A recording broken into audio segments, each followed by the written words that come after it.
Ok, continuemos con el estudio del tipo de dato tupla. Ya sabemos que las tuplas son inmutables, lo que significa que no se pueden modificar. Ese tema, esa característica de las tuplas la aprendimos en el video anterior. Ahora hablemos de varias funciones de este tipo de dato, de este tipo de secuencia. Entonces, podemos escribir aquí operaciones sobre una tupla.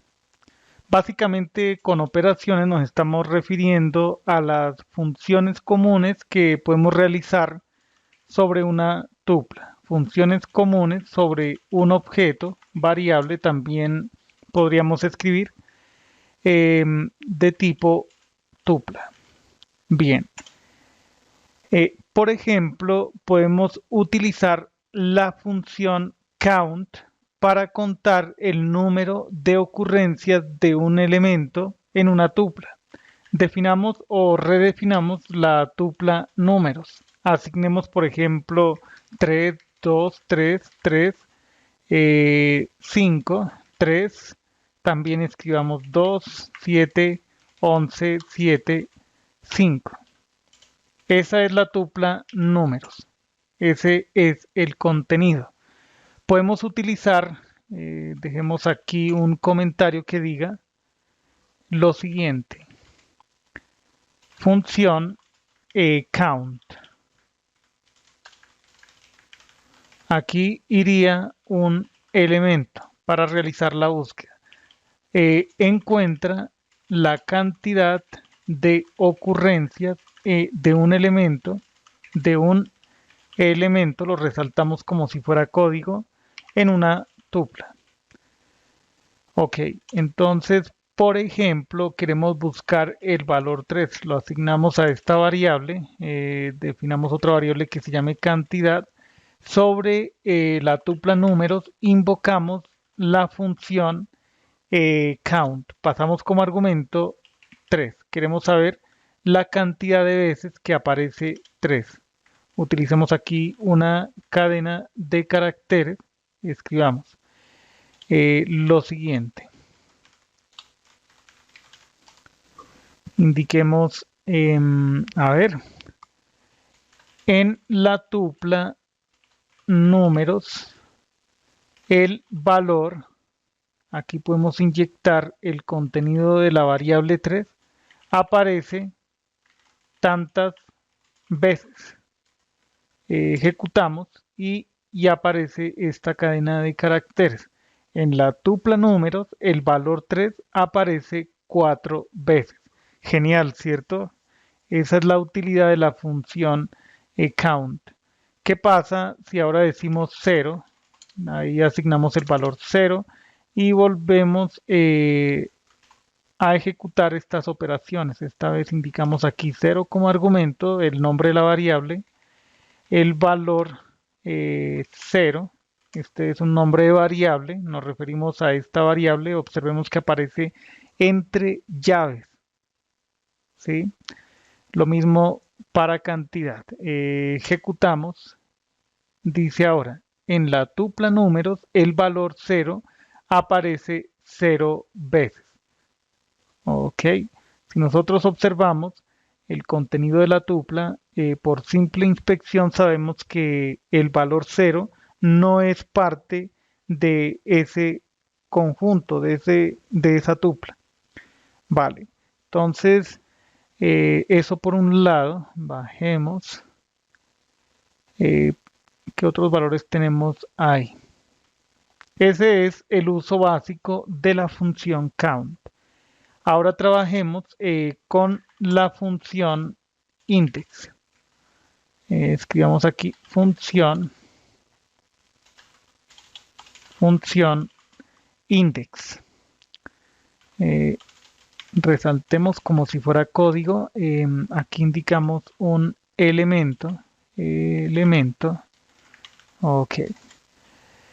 Encuentra el índice de un elemento en una tupla. Ok, definamos aquí una variable que se llame índice y escribamos sobre números, invocamos la función index. Abrimos paréntesis, busquemos por ejemplo por el índice del elemento, digamos 7, del valor 7. Mostramos en pantalla esta cadena de caracteres. El valor, aquí podemos escribir el texto 7, se encuentra en el índice. Aquí inyectamos, colocamos el contenido de la variable índice. Vayamos un momento a la lista, es esta, el 7 en qué posición se encuentra. Realicemos esa tarea de forma manual. 2, 4, 6, 8, 9. En el índice 8. Recordemos que se empieza a contar desde 0. Entonces ejecutamos y ahí está. El valor 7 se encuentra en el índice 8. ¿Qué pasa ahora si preguntamos por el valor 3? Voy a copiar esto. Lo copiamos al portapapeles con control V, pegamos aquí, indiquemos 3 como argumento sobre la función index. Ahora adaptemos esta cadena de caracteres y ejecutamos. Dice, el valor 3 se encuentra en el índice 0. Es la primera ocurrencia. Quería resaltar esa parte. Hay varios 3. ¿Sí? Pero la función index se queda con la primera ocurrencia que encuentra. Empieza de izquierda a derecha. Bien, ¿qué pasa si ahora, bueno, ya tenemos la búsqueda de index, busquemos por un elemento, ahora busquemos por un elemento que no exista en la tupla. Entonces, podemos copiar esto otra vez, pegamos aquí, busquemos por ejemplo por el valor 19, sabemos que no existe. Escribamos aquí el valor 19 se encuentra en el índice tal. Ejecutamos y aquí obtenemos un error. Nos está indicando que ese tal X, que en este caso es 19, no se encuentra en la tupla. Por eso se produce el error value error para indicar que ese elemento no se encuentra en la tupla. Esta función, la función index, decimos entonces que es propensa a fallas. Cuando una función, un código es propenso a fallas, utilizamos el bloque try except para tratar ese error, para atraparlo. Entonces aquí indicamos except, sabemos que se produce un error de tipo value error, dejemos un nombre variable e para ese objeto de error. Aquí podemos indicar lo siguiente, el valor 19 no se encuentra en la lista en números. Bien, además podríamos agregar este mensaje de error, dos puntos, y aquí inyectamos el contenido de la variable de error e.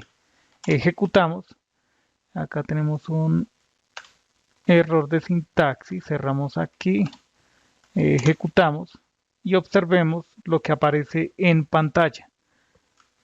El valor 19 no se encuentra en la lista números. Y acá hay otra parte más informativa, más técnica, podríamos decir, respecto al error que se ha producido en, en el intento de buscar un valor que no existe. Bien, entonces ahí ya tenemos el uso básico de la función count, que permite contar el número de coincidencias de ocurrencias de un valor de un elemento en una tupla. Y la función index, que nos permite hallar el índice de un valor de un elemento dentro de una tupla. Ok. Podemos ahora hablar del operador de pertenencia.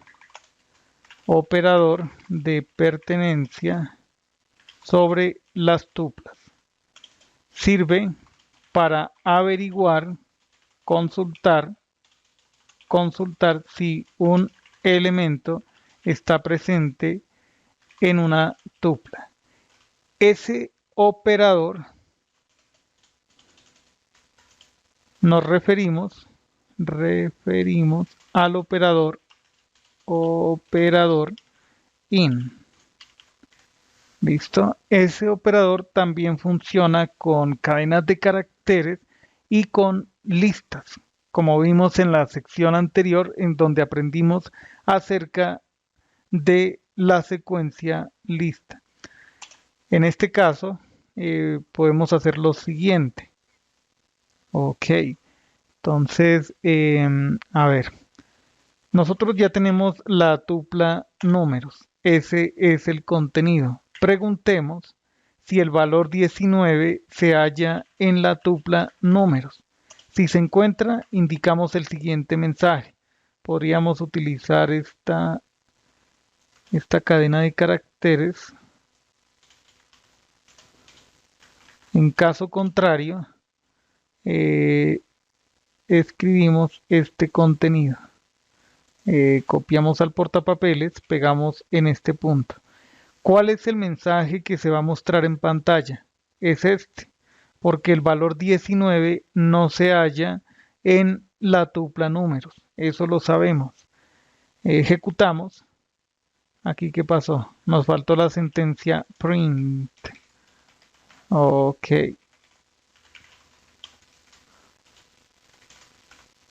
Cerremos aquí paréntesis, quitemos este paréntesis de acá, ejecutamos y ahí ya aparece el texto. El valor 19 no se encuentra en la lista. El operador int, dejemos aquí un comentario. El operador int retorna un valor lógico, un valor booleano. Indiquemos aquí true cuando el elemento está presente en la tupla, false, retorna false cuando en caso contrario, listo, para que tengamos eso en cuenta. Podemos hacer lo siguiente: 19 presente en números, ahí obtenemos false, pero si preguntamos por ejemplo por 5, si está disponible. Ok, entonces ese es el uso básico del operador int sobre las tuplas.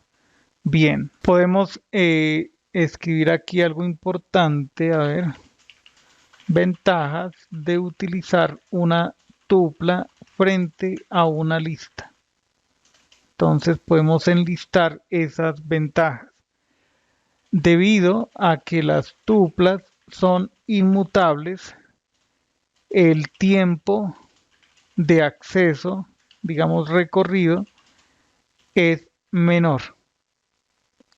Es decir, que una tupla tiene mejor rendimiento que una lista por el hecho de ser inmutables. Otra ventaja, las tuplas pueden ser utilizadas como llaves en un diccionario. Más adelante, aquí escribamos nota, más adelante hablaremos sobre el tipo de dato diccionario, para que quede claro. Otra ventaja, escribámosla aquí, 3 puntos, garantiza que los datos que se hayan establecido como solo lectura no se puedan modificar y permanezcan intactos. Ok. ¿Cuál otra ventaja? Más que una ventaja es una recomendación. Dejemos aquí recomendación. Se sugiere el uso de las tuplas para datos mixtos. Por ejemplo, que los valores, los elementos constituyentes de la tupla sean de diferente tipo de dato. Cuando se tengan diferentes tipos de datos, elementos, diferentes elementos con un tipo de dato, variable, se sugiere, el uso de una tupla. Cuando el tipo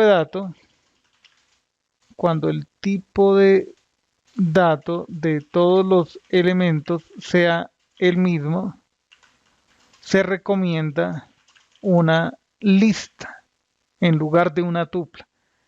¿Ok? Vale, entonces esto como apunte final acerca del tipo de dato tupla. Bien, entonces con este video terminamos el estudio del tipo de dato tupla en el lenguaje de programación Python. Sigamos aprendiendo. Hasta la próxima.